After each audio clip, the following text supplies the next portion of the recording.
usually procrastinate for like 2-3 weeks before I actually get a haircut. I'm just thinking about it. Today I got up, looked in the mirror. I was like, let me just go ahead real quick. I'm overdue for a haircut. Hannon is my barber. Who? Hannon, Who's that? the producer. Hannon. Hannon? He cuts hair too. Yeah. Music producer? Mhm. Okay. Gotta have him on. That's is he from Newport News? Yeah, we went to work. Oh, did you go to work? I went to work my freshman year. I graduated from Montreal. I went to work. What year did you graduate, if you don't mind me asking? 03. I graduated, 10 years later, 2013. Oh, wow.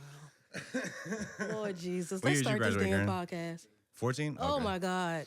Start right at the beginning of the podcast, embarrassing moments. Tell me my age. But yeah, no, we were at the Creatives for Charity panel or weekend. We did a panel there. You guys did a panel too, right, with Team Lamb? Yeah, yeah. How was your guys' panel? It was great. It was, I think for Team Lamb, who I think they're doing such great things. Shout out to Israel.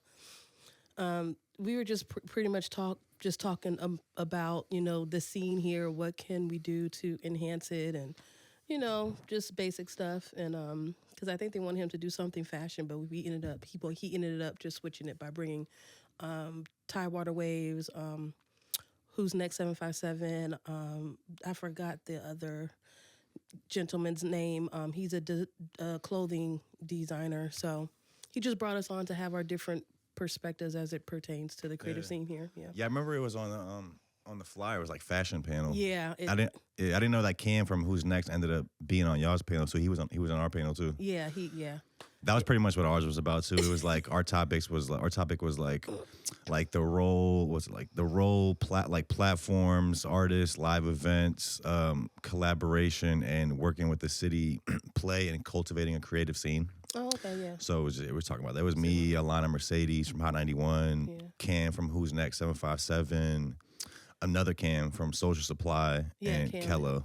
Okay. It was 3 Cams in the building. Yeah, that day. the Cam from VIP, yeah. yeah. Yeah, a lot of Cams. So how did you get involved with the scene? I know you do like creatives for VA, creatives for Virginia. That's kind of how I found out about you. I think it was earlier this year in like January. You were going on a run. You were putting together like, I don't know if you call it a protest or like y'all went lobbying. I think you would call it. Lobby day. In Richmond for this creative bill. Yeah. I actually wrote it down. It's Bill HB 642, Virginia Creative Economy Grant Program. Yes. So for people that don't know, it's this grant program that they're trying to get passed that if you're any type of creator in the city that you can apply and get up to $20,000 towards your stuff. It's a grant, free money. I guess maybe we could just start there. Can you tell us a bit about this bill? Like, where is it at in the process? Like, is this thing going to get passed? If it does get passed, like, how easy will it be to get this money? Yeah, so basically how it works is that every year, so last year, that particular bill got killed in the Appropriations Committee, which is money, right? Also, why did it get killed? Money, apparently they had a problem with the money.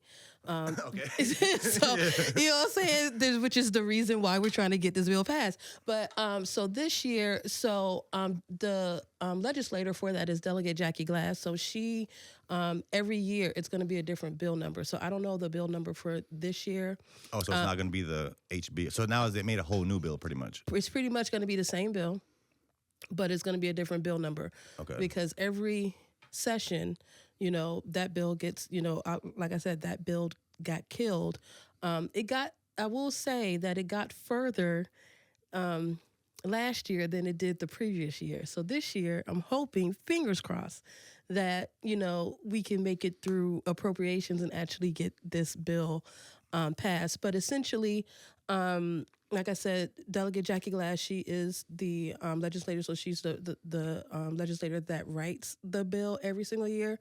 And this is really something that I was brought on. She had already had this, this passion to get a program like this passed in Virginia, because it's literally nothing that's anything different from what Georgia has, California, these states that have these heavy populated creative economies.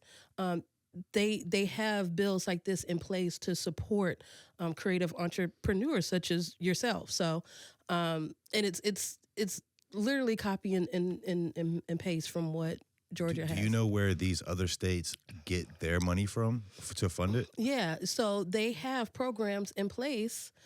Here's the thing. These states can find money for stuff when they really want to find some money. Let's be clear, okay?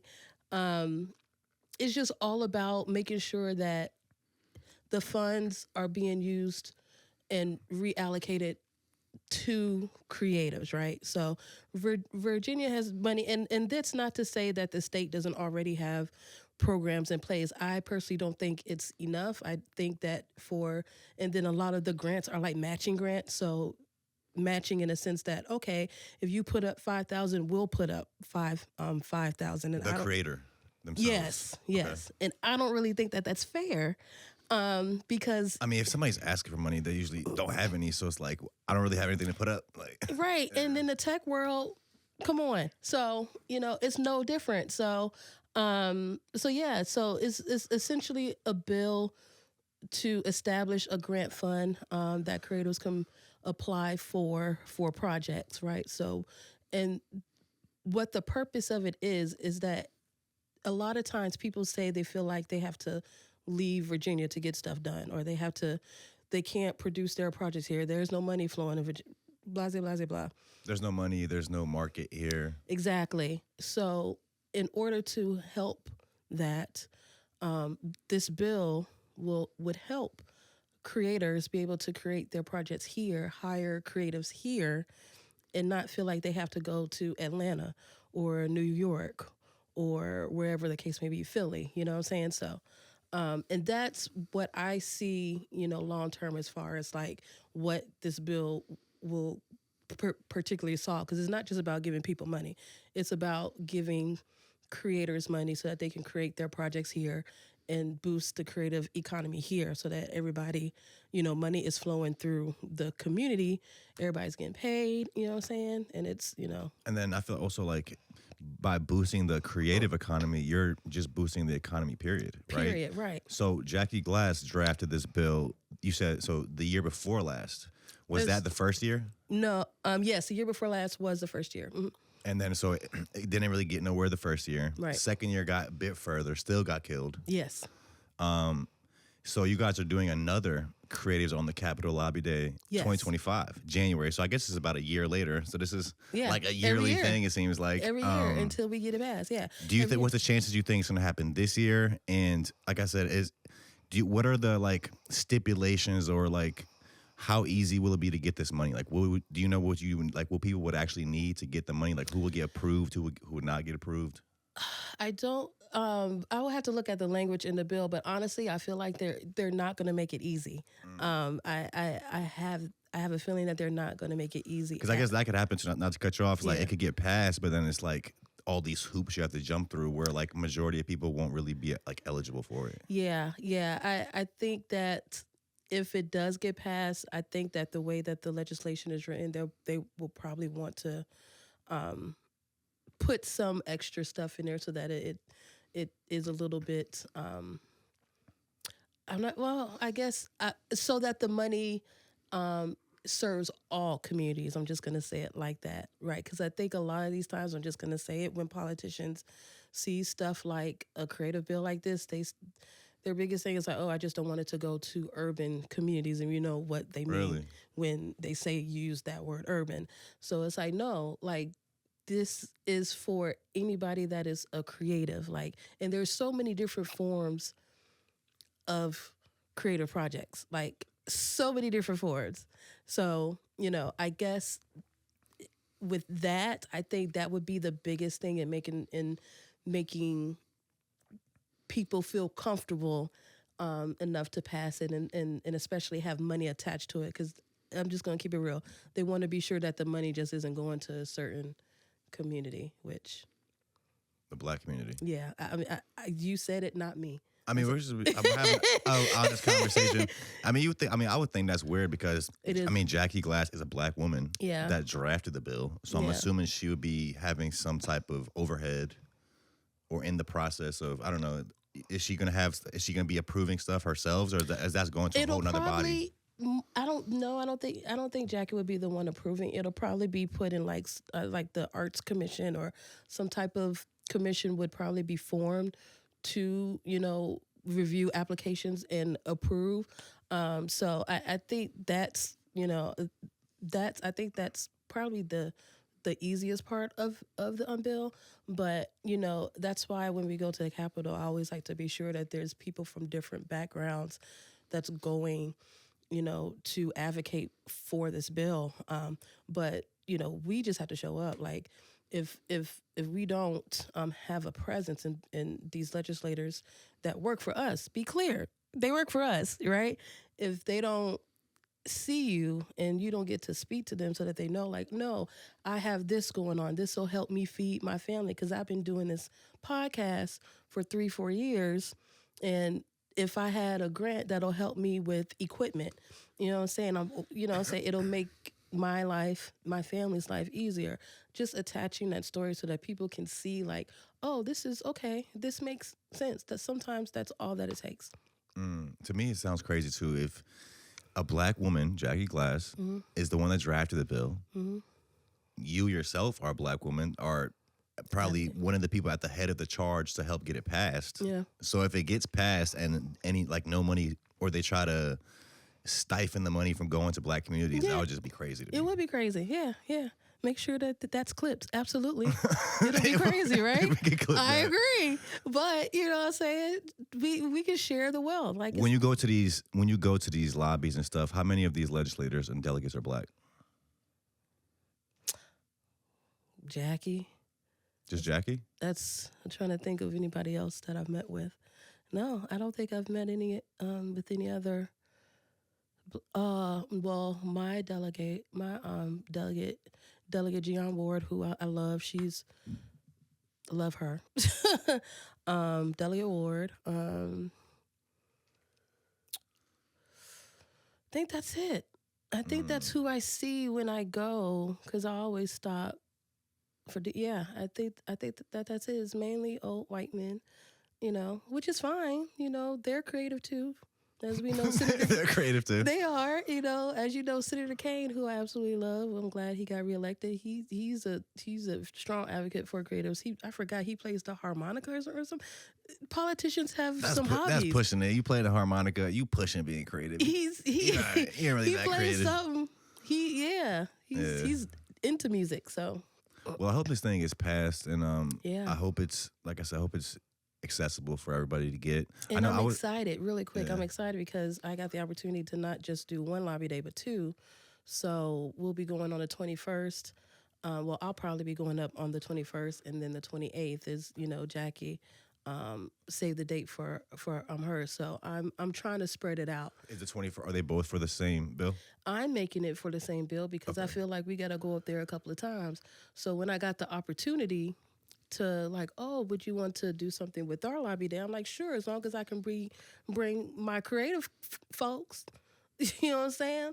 Let's ride out. So yeah. Have you seen, like, the process of other bills getting passed? Like, what is usually the deciding factor? Like, what is that journey for bills usually, like, that goes from getting drafted to getting passed? Like, what do these legislators care about? Like, what makes them want to pass it? We mentioned the money, but they got to get the money from somewhere. Which I'm assuming the money is just taxpayers' money anyway. It's just getting allocated from some other pot that was going to somewhere else. Yeah, pretty much. I think it's just all about, what I like to say is buy-in, right? Because at the end of the day, they want to be sure that, well, first of all, delegates, they have, they have their constituents, right? So they want to be sure that, one, it doesn't just go to who they represent, that their constituents will be able to, this is something that they're and constituents are people that voted them in, right? Right. Who they represent. That this is something that they will have access to, which I totally get. Because if we're somewhere, what I'm saying, you have to think, like, here, we're in Hampton Roads, we're like the creative hub. But if you go to, like, some random Gloucester or something, somewhere even further up, what I'm saying? Like, they don't necessarily have that community, or it may, it may not be as emerging as like ours is. So those constituents don't care about it as much, yeah, right? Right. Like you have to think like this is something that will, my people really wouldn't really benefit from this. But, at the end of the day, I also look at this as like really uniting Virginia creatives, right? Because it's going to take all of us, not just us here in Hampton Roads and Richmond. It's going to take all of us to really, really, really really show like, hey, this is a need. This is something that will not only benefit, like you said, not only the creative economy, but the economy as a whole. So many people with their day-to-day lives thrive, or they interact with something creative of their day, their weekends. I'm pretty sure folks is out there enjoying a party or two right now, got a DJ or whatever the case may be. So what I'm saying, it's just like showing, like really showing like what, like the viability of the arts. I mean, also, I guess creative stuff is technically like a small business. So you're really just putting money into small businesses. These people, if, God willing, they grow their business, they'll be paying taxes, they'll be putting money back. Exactly. And that's another thing, that stigma that being a creative is a hobby. No, it's not. These are, like you said, these are people's businesses. This is their livelihood. This is how people feed their families.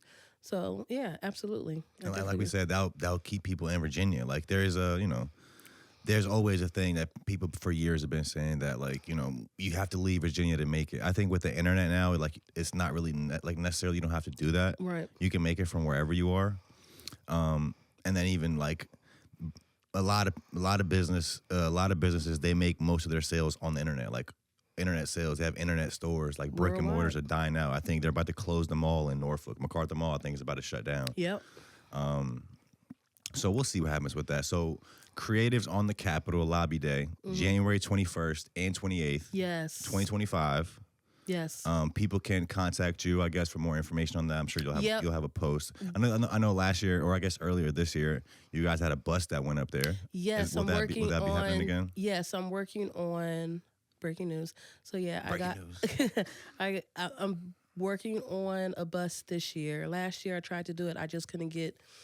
I didn't see the point of paying for a bus, and only a couple of people needed it. So no. But I getting some support this year. That's why I said we'll probably be going on the 21st as well.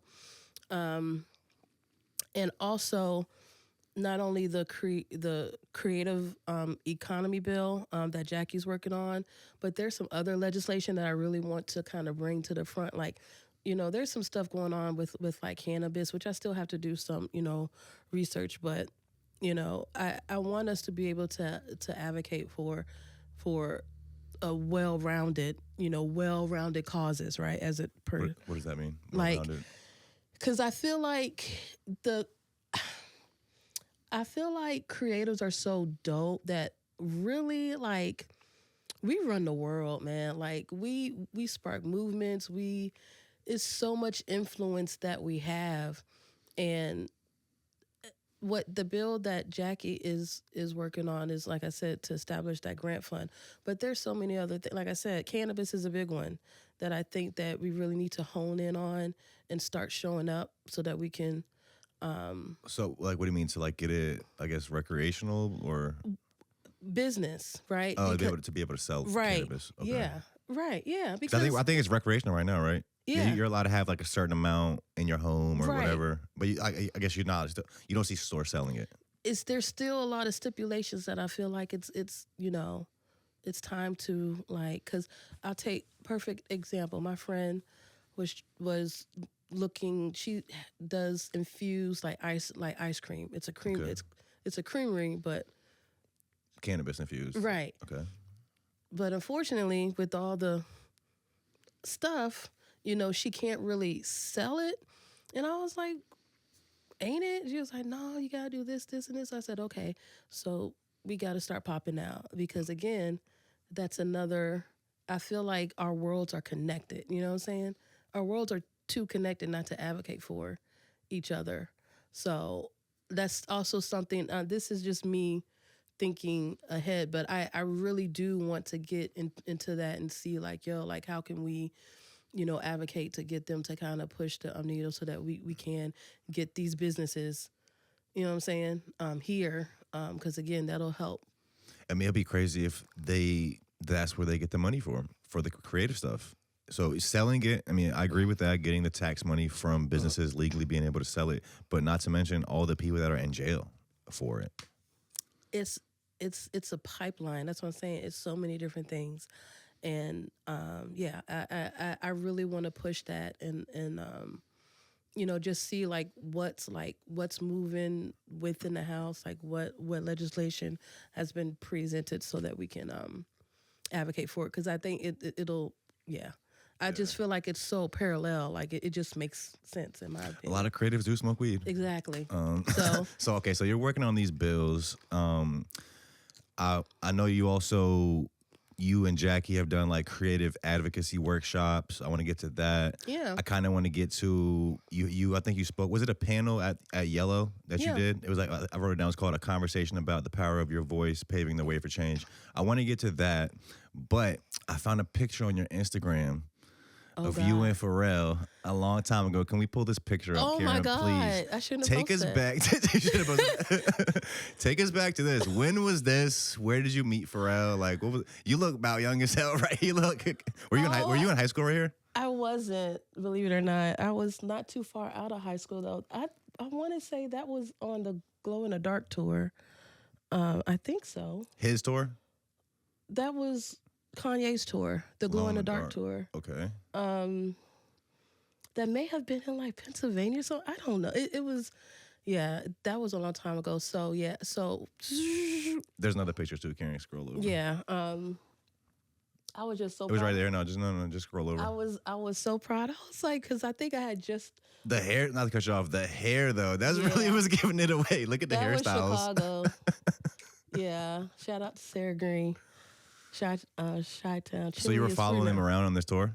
No, I was, at that time I was, so I started doing so I was actually on Star Trek Street Team like a long time ago. Really? Yeah. So I started doing like promotions and stuff like that. That's how I kind of got into the business. And then I was doing radio promo. Wait, what is Star Trek again? Oh my God. I've heard about it, but Star Trek was Pharrell's label. That was his label? Yeah. Okay. So way back in the day when street promotions was a thing. Yeah. And from there, I did label promotions for like Interscope and Def Jam, similar to what Batman. Shout out to Batman. Yeah, were you guys working together? I think I was part of Dark Knight for a little bit, and then I was working with because he had Def Jam. I was with Interscope. Shout out to also Cholo, rest in peace. Yeah, so I literally was like the girl, like doing like street promotions. Wow, that was a long time ago. So yeah, and that's funny. Yeah, Batman was telling us about that. How there was like real like beef and like competition with street teams. Like they'll rip each other's posters down. Yeah, and I guess he also was working at the street marketing for Def Jam, like right at the end when street marketing ended, when it transitioned to digital. We both. So he saw that change. Like, saw that transition. We both experienced that. That's actually how I got into PR, was because street promotions was dying out, and I actually used to. I gotta send you this video. I did like a blog with NERD and Family. I think we were like in North Carolina. Because Fam was like, because I was trying to get Family to start a blog, right? A blog or a vlog? No, a blog, like a blog. Typing blog. Okay, yeah. This is back in the day, okay? And it was so funny because he was like, yo, you was really the first one on that. I said, I told you. Like, because I saw, like you were saying, like we saw that transition from street promotions to digital. So just like, that's how I got into like, you know, like I said, into PR and like journalism, all that stuff, because in like the whole blog era, you know what I'm saying, like with all of them, like way back then, because I was already doing street promotions and that was like the natural thing. So yeah, that picture, I was definitely doing street promotions then, I think. for that one in particular. And then the next one was in Chicago. I started working with Lupe Fiasco. I want to say 07 or 08. And then that's kind of as far as PR, or what'd you do with Lupe? With the label. So I was just like, I think I wasn't like Sarah. I was like her assistant. I was doing all type of stuff. And then I eventually transitioned to his nonprofit. I was the communications director for his nonprofit for like 3 years. So For Lupe Fiascos? Mm-hmm. Really? Yeah, in Chicago, yep. And then through that, we did a lot of stuff. We did Off Fest with Common. I worked with Kanye and his nonprofit doing all type of stuff. Big Sean does some stuff in Detroit at that time. Big Sean and, Kanye, obviously good music. So we did some stuff with them. So yeah. And that's how I started understanding the connection between community and the arts, because all these major artists, like they had these organizations that kept them connected to their cities. I'd be trying to tell these people this, they don't understand. They had these organizations to keep them connected so that they can give back and, stay tapped into what's going on, like politically. And then after I left working with Lupe, I went to Rainbow Push and served as an advisor to Reverend Jesse Jackson. I did that for 3 years, and he let us do, like, we brought Waka Flocka. Yeah. We brought Waka Flocka Flame, because there was a conversation about what's going on in the streets and the music, and at that time, Waka was that guy. It's probably like Hard in the Paint times. Yeah. Also, that was produced by Lex Luger. Yep. From the area. Yep. There was actually just a remix recently made, I think, by, what's bro name?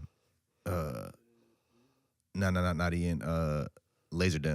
Laserdem, and a couple other people that did like a Hard in the Paint remix. Oh, wow. So that was cool. It was like a resurgence of that song. Yeah. What are some takeaways you had from working with these nonprofits? Like, what was like you said you were a creative director or communications? Yeah. Creative communications. Like, what was some of like your day-to-day stuff like? Social, doing like planning, like we planned a lot of like fundraising events. Just kind of being like the person, like if somebody couldn't come to represent the organization, like if it's his sister, who was pretty much the executive director, I would just come and kind of be that, person just to kind of, make sure that the organization was, represented. And yeah, that was I would say that was definitely a great time. I said I learned a lot. I definitely learned a lot working with Reverend Jesse Jackson. He's a civil rights icon, so almost everybody would stop through Rainbow Push. Jesse Smollett, when he got into all of his shit, excuse my French. Didn't he lie? Yeah, some of his community service was done at Push. Oh, he got charged or something for that? Yeah, Because I wasn't really too tapped in on what was going on. I kind of was like reading surface level stuff about that. He had to do some I don't know if he had to do community service or that was just like maybe like a PR thing, but yeah, when he was going through all that stuff, he came right to Push with, Reverend and that's how I met like Hillary Clinton, like all these. You met Hillary Clinton? Yeah, I have a picture. I have That's crazy. a photobomb because I have a photobomb picture of me. So you're working with Al Sharpton, Hillary Clinton. You met Hillary Clinton, Yeah. Kanye, Lupe. Yeah. What? How come I didn't know any of this? Because I don't talk about it. I don't do stuff like this. That's crazy. I know. Yeah. Like literally. Like yeah. I've literally have seen a lot. Like, and I did leave Virginia. I was, like I said, I was in. Oh, you left. That's crazy. I was in Chicago. Okay. So I moved back here in 2019. I came back home because I was like, yeah, I've had enough of this cold. So. Yeah, that connection between art and community, I mean, that's everything. You make your art because you want to affect the people in your community in a positive way. Yeah. Hopefully you're able to like make money and give back to the community. We do hear about a lot of people making it big and leaving their communities or not really caring. Oh, it happens all the time. Yeah, I don't know. I also wanted to ask you about your Shreveport rant. Because you're from Shreveport. Yes. It was like the whole Hurricane Chris thing happening with 50 Cent. I wanted to ask you, like, I guess, what are some thoughts on that? And how do other people from Shreveport feel about that? Because obviously Hurricane Chris was upset. You didn't seem upset. You seemed like you were kind of on 50 Cent side. Yeah, everybody. Because I know your family's still over there, right? Yeah. How are, like, the majority of people you know from Shreveport feeling about this? Everybody. So, you know, when you say when people leave, you know, they make it big and then they leave. That's what Hurricane Chris did. That's why he feels the way that he feels. So yes, I'm originally from Shreveport, Louisiana, the birthplace of the word ratchet.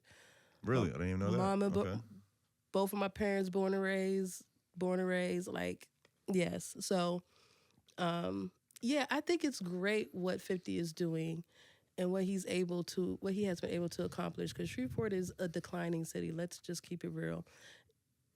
Shreveport is very rough. It's rough out there. Is it more like country vibes or like city vibes? No, we're definitely more city. Shreveport is the third largest city. The Caddo Parish is like a very large parish. So we're like the third largest city behind. In America? No, in the state. In the state, okay, yeah. So, it is just, you know, unfortunately, you know, it's not, like I said, it's declining, and 50 Cent he's reviving the area in a positive way. I have so many of my family that went to, and they were trying to get me, my cousin who's big in politics there, she was like, yo, if you want to come, I got tickets, you know, you could come. I said, to the event. Yeah. I was like, nah, you know, I'm good. But it was wonderful. Everybody was happy. It went off well. There wasn't no, I'm sorry, there wasn't any like violence, like none of that. Like, it was a really good time. And for him to pull that off is amazing. And I think what's happening is that 50 is doing something, because he done bought up, like I just posted, because he done bought up all all them buildings in downtown Shreveport, and the politicians, this is why I say we got to stay tapped in, because them politicians, they feel some type of way because he's out there doing what they should have been doing. You know what I'm saying? So now that he's moving and shaking, buying these things, and there's a senator that's saying, "Oh, we got these projects that we're trying to do. Well, you do them." Are they trying to stop him from buying the buildings or something? I think they're trying to get in his pockets, and I think that he ain't paid the right people. And if he had paid the right people, then nobody would be talking. But 50 is doing what he's supposed to be doing. I think politicians out there are just being greedy because they see him moving and doing stuff that they should have been doing. But so that's always the case. So they're trying to like deter him from even doing it, I guess? I don't think they want to deter him from doing it. I just think they're upset. They feel some type of way that he's doing it and probably not doing what they want him to do, but he's doing what he wants to do, and 50 should continue to do whatever the fuck that he wants to do for Shreveport and for the people. So it sounds like the majority of the people in Shreveport love it. The only people that don't is the politicians and Hurricane Chris. Hurricane Chris feels the type of way because he, like I said, he got on and he left. Funny thing about Hurricane Chris is that's the dude that has A Baby, right? That's his song. Yeah. My little brother, he's like, what is he, 19 now? When he was a baby, that was his favorite song. I think his first words may have been A Baby. Oh, that's literally so cute. I don't know. Listen, love Hurricane. My cousin has produced records for him. Love Hurricane. I've met him. Great guy. He just should have stayed connected to his city when he got on. And instead of, he should have stayed. Maybe he's mad for the same reason that politicians are. Like 50 Cent's doing stuff that he didn't do for his own city. That's what it is. Yeah. That's why you're going to end up like Hurricane Chris, hollering and screaming. It's like, yo, you just would have tapped in and stayed connected with your people. Bro, I like 50 Cent, and I think 50 was my first rapper I literally ever listened to when I was a kid. Like, really? It was like 50 Cent, then Eminem, And then I went to the 50 Cent tour. I think last year he came out here. Oh, did he? Was it earlier this year, Karen, or last year? I think last year. It was like his last tour. Now he has a residency in Vegas coming up. But like seeing him live, that was like my childhood dreams coming true. It was like, and he killed it. Like it was a great show. 50 is my Cancerian brother. So people don't like 50, but I understand him because, yeah, I'm a Cancer too. So I get 50. So yeah, I'm very happy with what he's doing. I'm just praying that, you know, the city is able to really improve, because like I said, it's rough. Like I was just home in August, and every time I go back home, I'm like, it's rough. Like, what do you mean rough as far as like crime? Yeah, or yeah. poverty? Like it's gotten bad. It's gotten bad. It's definitely not what it was when I was like growing up. Yeah, them kids are just out there running wild. Yeah. So I guess you were born and raised in Shreveport. What brought you to Virginia? My father was in the military. Okay. Yeah, so he was stationed at Langley. I actually, fun fact, I moved here from England. So really, I lived from England to Shreveport? No, from England to Virginia. Oh, okay. And I remember when my dad got orders and we found out I was moving here, like the only thing I knew about Virginia was Timberland.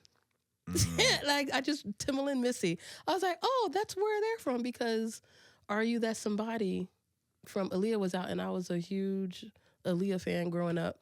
And so that's literally all I knew about Virginia was I'm the man from the big VA. That's all I knew. Then I moved here and I was like, oh, I'm the same place that Timberland's from. What was England like?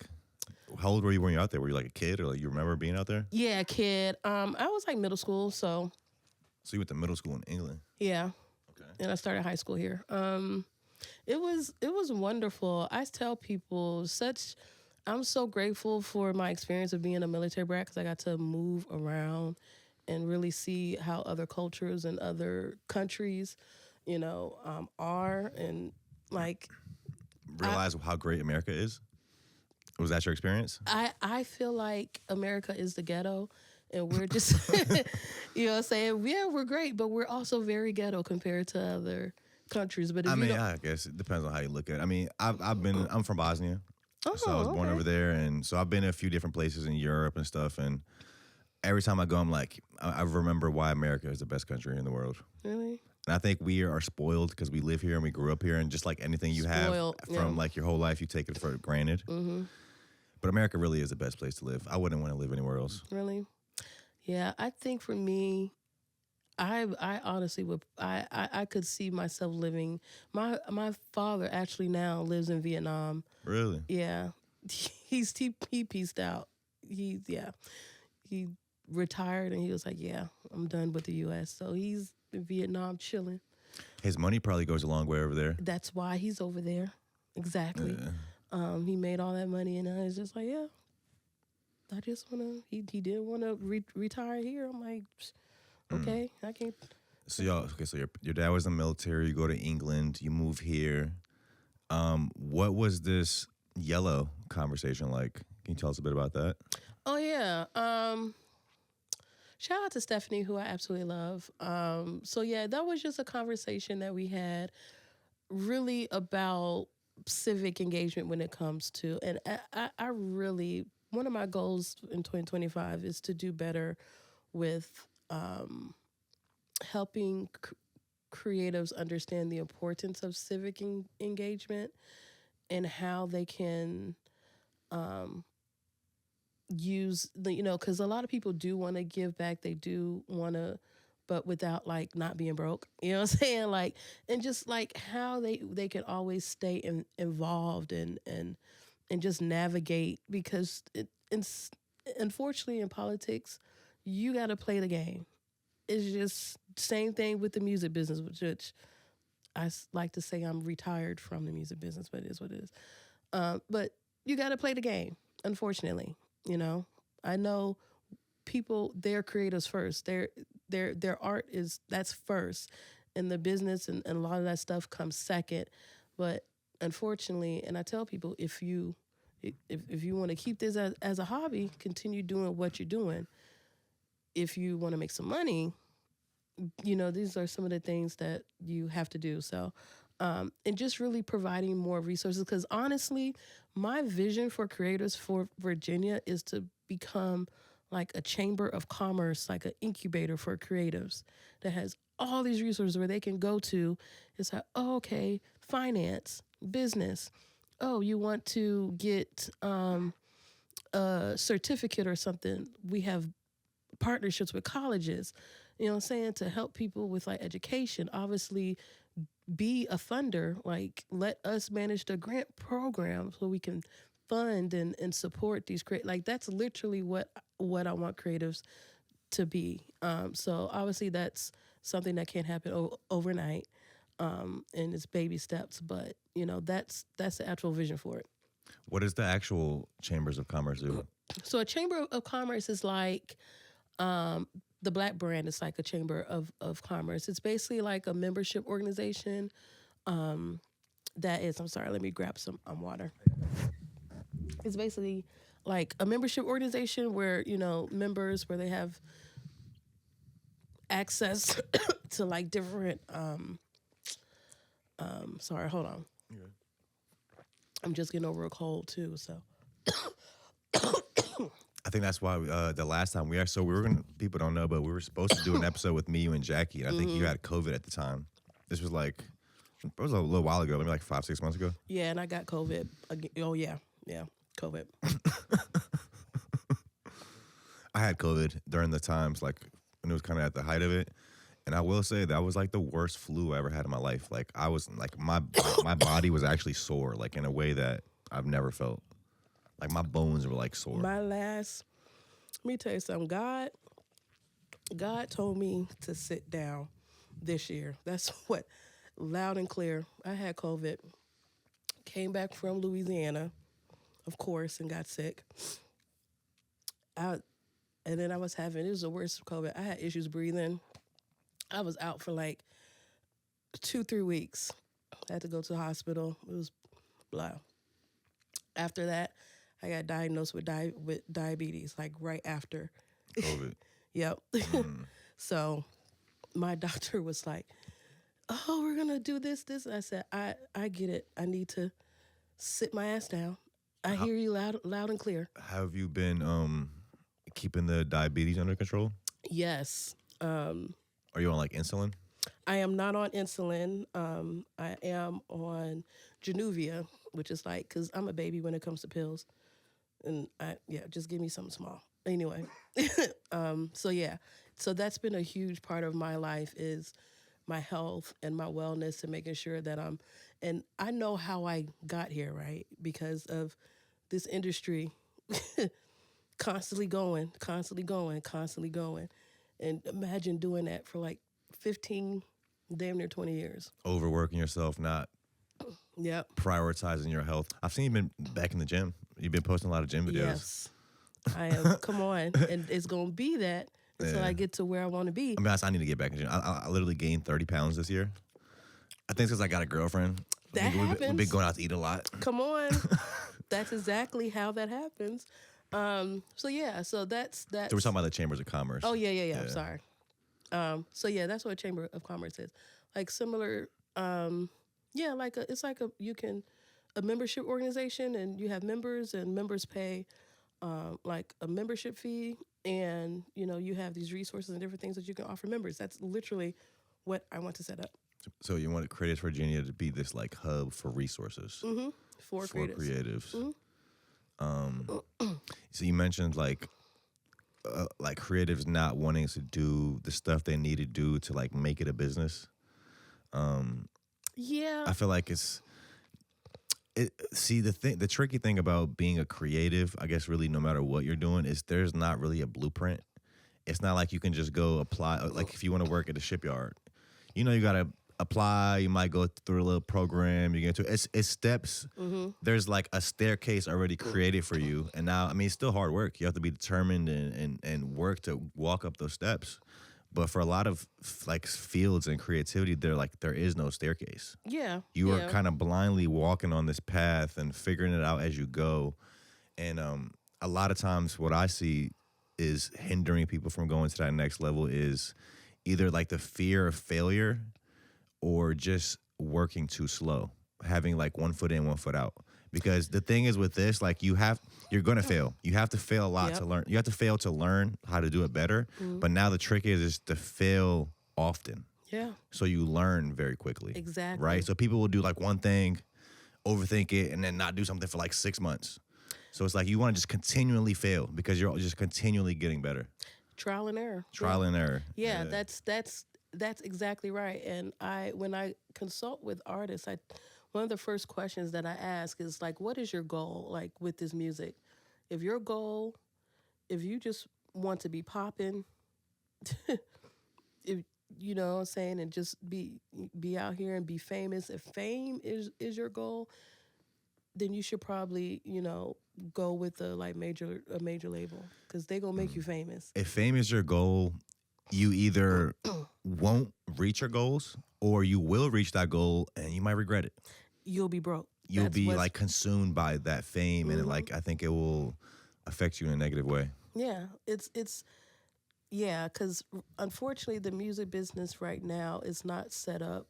It's one, it's constantly changing. Two, with AI, which people don't understand AI. So one of the also I'm a member of the Recording Academy, and I'm the co-chair of the advocacy committee for our chapter. One of the bills that we're working on, like AI is going to destroy the music business. Like you have to protect your likeness because there will be companies that will be out here that will have no problem just taking your likeness, using AI to take your likeness and not pay you a dime for it. You know what I'm saying? Like, well, I mean, I'm sure there'll be some type of copyrights for that. There isn't no protections at this point because labels, again, their bottom line is them, not the artists. Their bottom line is them. So that's one of the things that it's called the No Fakes Act. No Face Act? Fakes, F-A. Fakes, yeah. Okay. I think it's in some states. We're trying to get it here too, so that these companies and people cannot take y'all's likeness and use AI and just take it and use it for whatever. Because unfortunately, that's where I'm at. But what was I saying? I got sides. Also, I guess legislation usually is created like after something goes wrong. Like you don't know that you need the legislation till you need it. Yeah. Right? I know we're going into this world where AI video is about to be a real thing where they'll be able to make a video of anybody saying anything and it will look real. So like the stuff that I've seen on it is they're working on making some technology, like it might be on the blockchain or something, but in a way to where you can like watermark real content. Where like you'll be able to go check on this blockchain that can't be altered, that can't be faked. You'll be able to check like everything.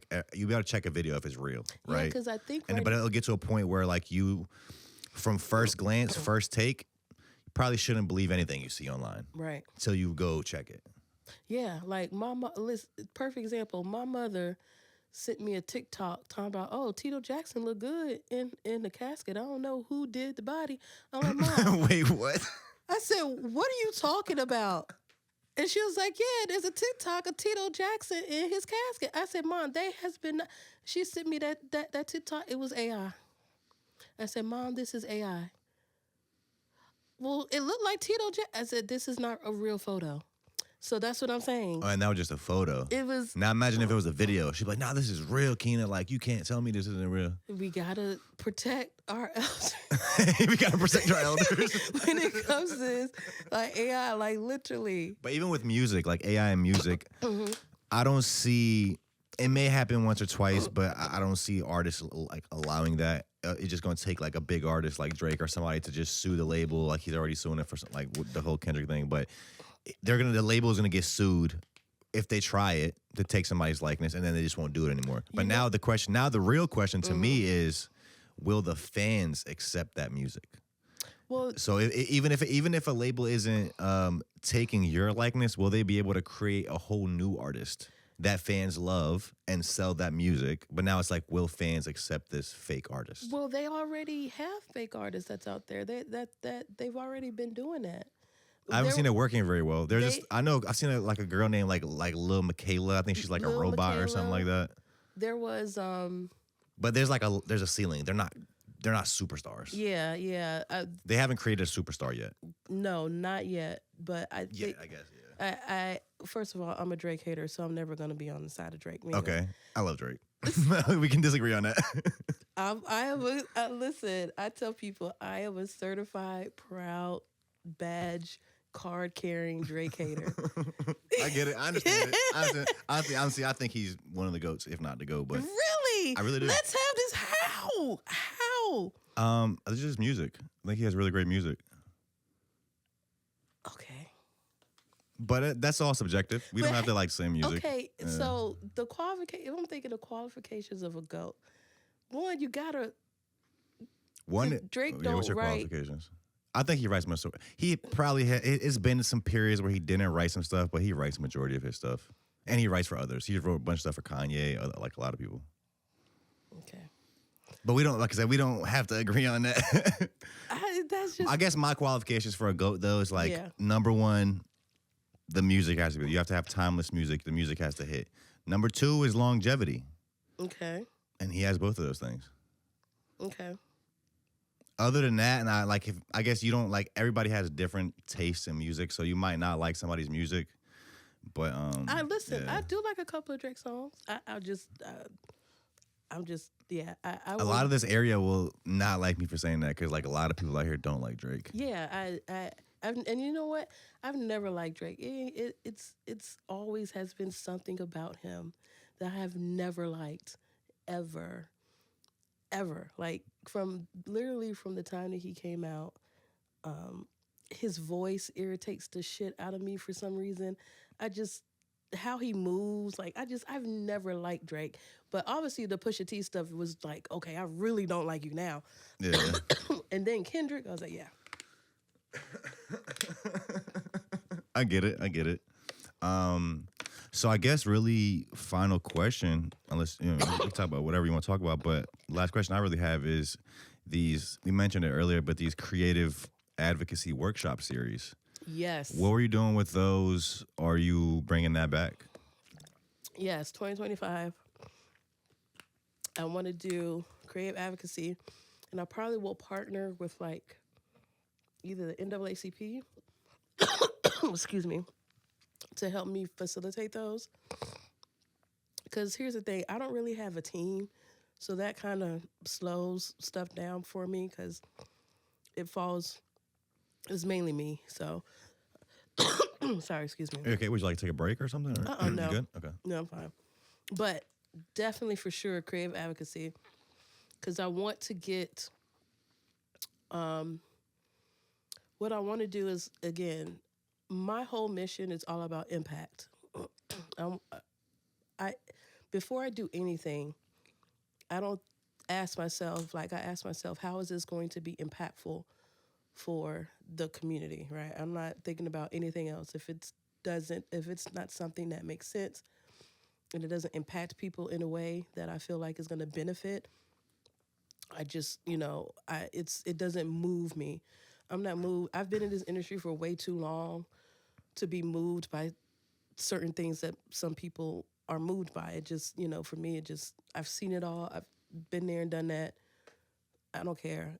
My mission, I know why God put me on this earth, and that is to impact and impart people with positivity and doing my part to make my community better.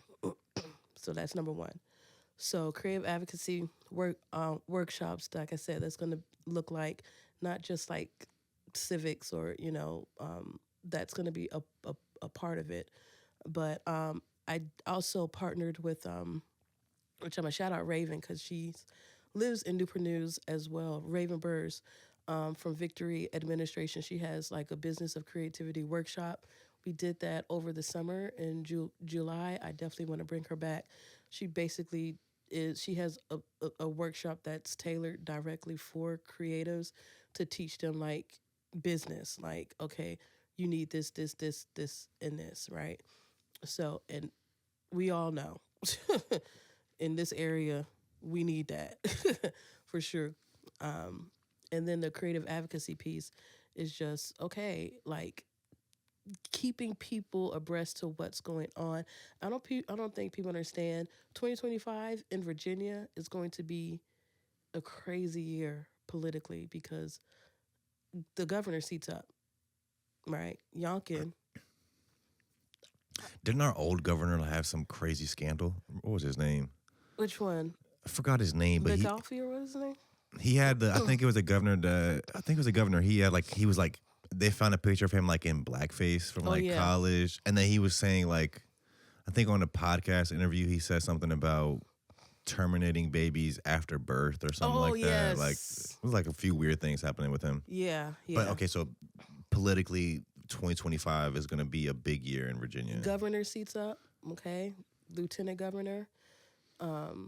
So those are some very important races that we have to make sure that we have a seat at the table, that our voices are being heard, right? Because we want a governor that is going to support creatives and the creative economy and things that benefit us, right? Youngkin, I believe we met him the last year that we went up to the Capitol. Obviously I didn't vote for him. How come? You said obviously. I don't know why. I was asking. I definitely was not a fan of Youngkin. I'm just gonna say that I wasn't a fan of him. I do think when it comes to like entertainment and creative stuff, I think he has his own agenda, like most politicians, and which is fine. You can have your own agenda, but I just haven't seen anything as of yet that would make me want to even begin to vote for him again. And then with all this other stuff that's going on with Trump about to be in office, no, I just can't. So it's going to be a very contentious race for governor, and I think that if those that don't want to see him get reelected, we're going to have to be vocal and show up, because it's not going to be like easy to get him out of office in any way, shape, or form. Is there somebody running for governor that you like, or do we know who is running against him? I'm a hole because I think that a certain congressman is running. This may have to be cut out. You don't have to say it. Yeah. But there is somebody. If this person runs, then yeah. Okay.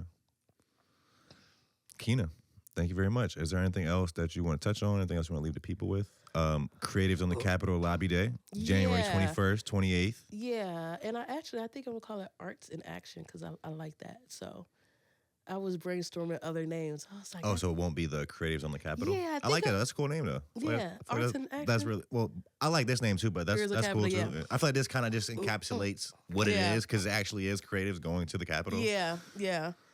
So Lobby Day is going on. So like I said, the 21st.